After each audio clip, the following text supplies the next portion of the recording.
Hello everyone, welcome to Prateek IQ। आज हम लोग देखेंगे best 500 plus world geography MCQ series का पार्ट 2। तो आते हैं पहले क्वेश्चन पे। पहला क्वेश्चन क्या है, विन्नीपेग झील निम्नलिखित में से किस देश में स्थित है। विन्नीपेग झील निम्नलिखित में से किस देश में स्थित है। आपके पास ऑप्शन है, option A Brazil, option B Canada, option C Russia, option D Japan. तो करेक्ट आंसर क्या होगा, ऑप्शन बी कनाडा। विन्नीपेग झील कहाँ स्थित है, कनाडा में। अब आते हैं क्वेश्चन नंबर 2 पे। क्वेश्चन नंबर 2 क्या है, सिरोको के बारे में निम्नलिखित में से कौन सा सही है। आपके पास ऑप्शन है, ऑप्शन ए यह एक गर्म और शुष्क हवा है, ऑप्शन डी यह एक गर्म और नम हवा है, ऑप्शन सी यह ठंडी और नम हवा है, ऑप्शन डी यह एक शीतकालीन हवा है जो प्रशांत महासागर में चलती है। तो सिरोको क्या है, basically hot and dry air. Scirocco क्या है, हॉट एंड ड्राई एयर। तो करेक्ट आंसर क्या होगा, ऑप्शन ए, सिरोको गर्म और शुष्क हवा है। अब आते क्वेश्चन नंबर 3 पे। द इटर्नल सिटी किस शहर का उपनाम है। आपके पास ऑप्शन है, option A Rome, option B Athens, option C Jerusalem, option D New York. तो करेक्ट आंसर क्या होगा, ऑप्शन ए रोम। रोम शहर का उपनाम क्या है, द इटर्नल सिटी। आप आते क्वेश्चन नंबर 4 पे।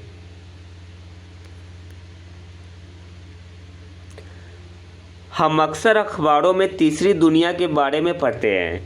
निम्नलिखित में से कौन तीसरी दुनिया का सबसे अच्छा वर्णन करता है।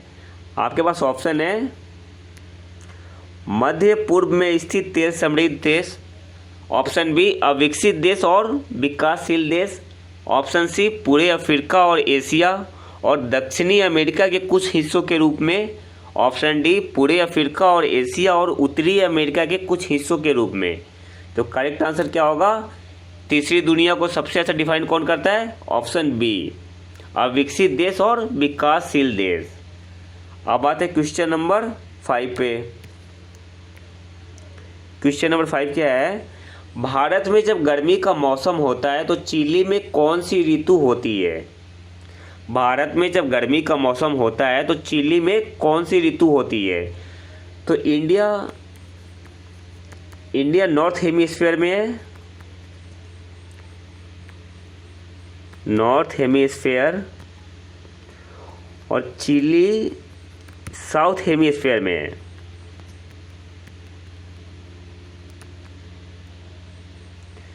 तो भारत में जो मौसम होगा उसका उल्टा मौसम कहाँ होगा, चिली में। तो भारत में क्या है, गर्मी है, तो चिली में क्या होगी, सर्दी होगी। तो करेक्ट आंसर क्या होगा, option B will be the correct answer. भारत में जब गर्मी का मौसम होगा तो चिली में सर्दी होगी। अब आते क्वेश्चन नंबर 6 पे। क्वेश्चन नंबर 6 क्या है, ओसेटिया निम्नलिखित में से किस दो राष्ट्रों के बीच विवाद का विषय है। आपके पास ऑप्शन है, ऑप्शन ए रूस और एस्टोनिया, ऑप्शन बी रूस और यूक्रेन, ऑप्शन सी रूस और जॉर्जिया, और option D none of these. तो करेक्ट आंसर क्या होगा, ऑप्शन सी रूस और जॉर्जिया। रूस और ओसेटिया रूस और जॉर्जिया के बीच विवाद का विषय है। अब आते क्वेश्चन नंबर 7 पे। निम्नलिखित में से कौन विश्व की सबसे बड़ी खाड़ी है। आपके पास ऑप्शन है, ऑप्शन ए बंगाल की खाड़ी, ऑप्शन बी हडसन की खाड़ी, ऑप्शन सी ब्लैक सोल्ट की खाड़ी, ऑप्शन डी सैंडी बे। तो करेक्ट आंसर क्या होगा, विश्व की सबसे बड़ी खाड़ी कौन है, बंगाल की खाड़ी, बे ऑफ बंगाल, और हडसन की खाड़ी सेकेंड नंबर पे आती है। अब आते क्वेश्चन नंबर 8 पे। क्वेश्चन नंबर 8 क्या है, पुस्टिनिया वोदोवस्का मरुस्थल किस महाद्वीप में स्थित है। पुस्टिनिया वोदोवस्का मरुस्थल किस महाद्वीप में स्थित है। आपके पास ऑप्शन है, option A Africa, option B Europe, option C Australia, option D North America. तो करेक्ट आंसर क्या होगा, option B will be the correct answer. कहाँ पे है, यूरोप में है, और यूरोप के किस कंट्री में है, यूरोप के किस कंट्री में है, पोलैंड में। यूरोप के पोलैंड में है। पुस्टिनिया वोदोवस्का मरुस्थल कहाँ है? पोलैंड में। और किस महाद्वीप में है? यूरोप में। अब बात है क्वेश्चन नंबर 9 पे। निम्नलिखित में से किस देश में कुल विद्युत आपूर्ति का सबसे बड़ा अंश परमाणु ऊर्जा है? आपके पास ऑप्शन है। Option A South Korea, option B France, option C Japan, option D Germany. तो करेक्ट आंसर यहाँ पे हो जाएगा ऑप्शन बी फ्रांस। अब आते क्वेश्चन नंबर 10 पे। थाईलैंड की खाड़ी निम्नलिखित में से किस दिशा से कंबोडिया की सीमा बनाती है? थाईलैंड की खाड़ी निम्नलिखित में से किस दिशा से कंबोडिया की सीमा बनाती है? आपके पास ऑप्शन है। Option A east, option B west, option C north, option D south. तो करेक्ट आंसर क्या होगा? Option D will be the correct answer. Thailand की खाड़ी दक्षिणी दिशा से कंबोडिया की सीमा बनाती है। अब बात है क्वेश्चन नंबर 11 पे। क्वेश्चन नंबर 11 क्या है? द्वीप समूह सागर किस देश में स्थित है? द्वीप समूह सागर किस देश में स्थित है? आपके पास ऑप्शन है। Option A Finland, option B Bahamas, option C Papua New Guinea, option D New Zealand. तो करेक्ट आंसर क्या होगा?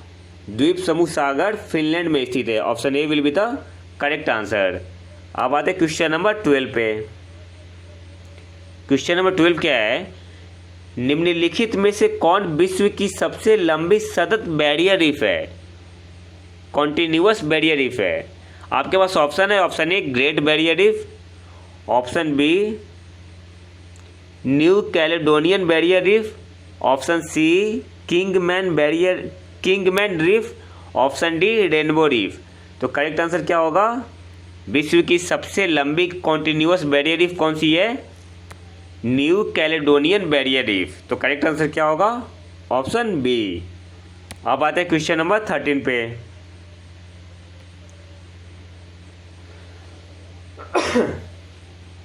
ब्लू होल्स का सबसे बड़ा संग्रह किस द्वीप में है?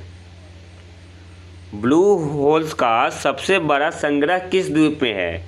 आपके पास ऑप्शन है। ऑप्शन ए एंड्रोस द्वीप, option B Madagascar, option C Sumatra, option D Honshu. तो करेक्ट आंसर क्या होगा?